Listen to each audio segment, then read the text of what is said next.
Chinese बहू। हे भगवान, फिर से यह कोरोना नाम का राक्षस जाग गया। इस बार तो ड्रैगन के मुंह से मौत बरस रही है। सही बोल रही है माँ जी। मुझे तो अब शर्म ही आती है कि मैं चाइना से हूँ। न जाने क्या क्या खाती हैं, कैसी कैसी बीमारी फैलाती हैं। अरे बहू, लेकिन वहीं से तो तू भी आई है ना मेरी लाडो। तू तो अंडा भी नहीं खाती। माँ जी, अच्छा खासा सब ठीक हो गया था, लेकिन पता नहीं कैसे ये फिर निकल कर आ गया।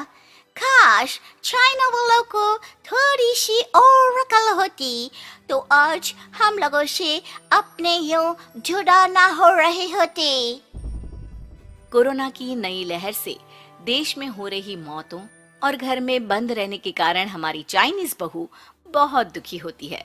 उसे लगता है कि भारत में जो कुछ भी हो रहा है वो उसी के कारण हो रहा है। अब हमारी चाइनीज बहू परेशान सी रहने लगी।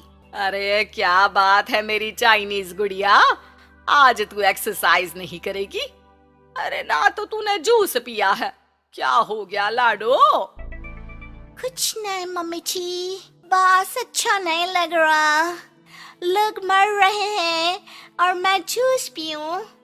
माँ जी, चाइना से आई ये महामारी और मैं भी तो चाइना से ही आई ना। अरे अरे बेटा, ऐसा ना सोच। सास पूरी कोशिश करती कि वो चाइनीज बहू को समझाए कि इस बीमारी के लिए वो खुद को दोषी ना समझे, लेकिन माँ जी, मैं आज खाना नहीं खाऊंगी। अब सबका खाना बना दिया है। मैं कमरे में जा रही हूँ, प्लीज डिस्टर्ब मत करना। सास ने अपनी हंसती खेलती बहू का ये रूप तो कभी देखा नहीं था, लेकिन करती भी तो क्या। अगले दिन सुबह सुबह अरे ये पूरे घर से स्वादिष्ट खाने की महक आ रही है। ये कौन है जो चाय बनने के वक्त लंच बनाकर तैयार कर रहा है? वो किचन में आती है जहाँ चाइनीज बहू ने शुद्ध वैष्णव खाना तैयार कर रखा था। अरे बहू, सोई नहीं क्या जो इस वक्त इतने प्रकार का खाना बना लिया? हाँ हाँ माँ जी, क्या करे, जब दिल में बोझ हो तो नींद नहीं आती। तभी तो मैंने सोचा मैं गरीब और जरूरतमंद लोगों को खाना पहुंचा दूंगी। वो ढेर सारा खाना रोज बनाती और गरीब और बेसहारा लोगों में बांटती। क्या कर रही है बहू? कितने दिनों से देख रही हूँ तू अच्छे से सोती भी नहीं है। क्यों कर रही है लाडो? क्या करूं माँ जी, मेरे देश के लोग जीवन की लड़ाई लड़ रहे हैं और मैं सो जाऊं, मुझसे नहीं होता। एक दिन चाइनीज बहू पीपीटी किट पहनकर खड़ी होती है। अरे ये क्या बेटा, खाना देने जा रही है या लड़ाई लड़ने? माँ जी, मैं कुछ दिनों के लिए घर नहीं आऊंगी। मैंने सोचा है कि मैं घर से बाहर रहकर कोरोना के मरीजों की देखभाल करूंगी। ओ प्लीज प्लीज आप मुझे रोकना नहीं। नहीं नहीं बहू, ये तो तूने बहुत ही नेक काम सोचा है। बस बेटा तू अपना ख्याल रखना। बहू वहां से चली जाती है, लेकिन सास की रोज फोन पर बहू से बात होती।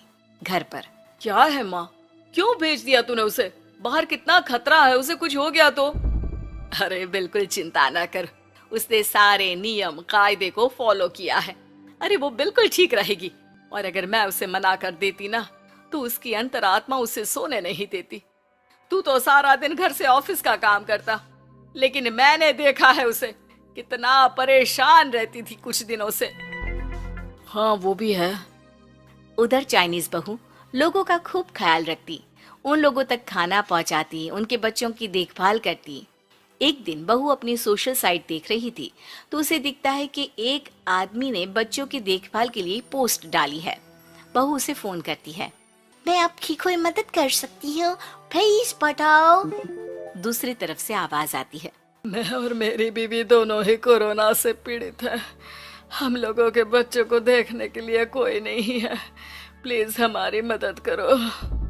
हाँ हाँ बिल्कुल, आप परेशान ना हो, मैं आ रही हूँ। मुझे आपका एड्रेस बताओ। वो आदमी बहू को पता लिखवाता है। वहाँ वो पहुँच जाती है। ओह, ये किसे बुला लिया आपने? ये तो चाइनीज है, इसी के कारण तो हम लोगों का देश इस परेशानी से जूझ रहा है। अरे पर ये तो हिंदी में बात कर रही थी। तभी बीवी की ऑक्सीजन लेवल गिरने लगती है। ये क्या हो रहा है? आप टेंशन क्यों ले रहे हैं? जल्दी से इन्हें अस्पताल लेकर जाइए। रुकिए, मैं आपको एक अस्पताल में बेड भी दिला देती हूँ। वो मेरे अंकल का अस्पताल है।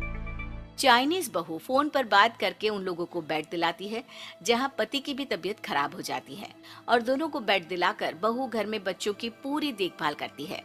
सास का बहू पर फोन आता है। अरे मेरी चाइनीज गुड़िया, कैसी है रे तू?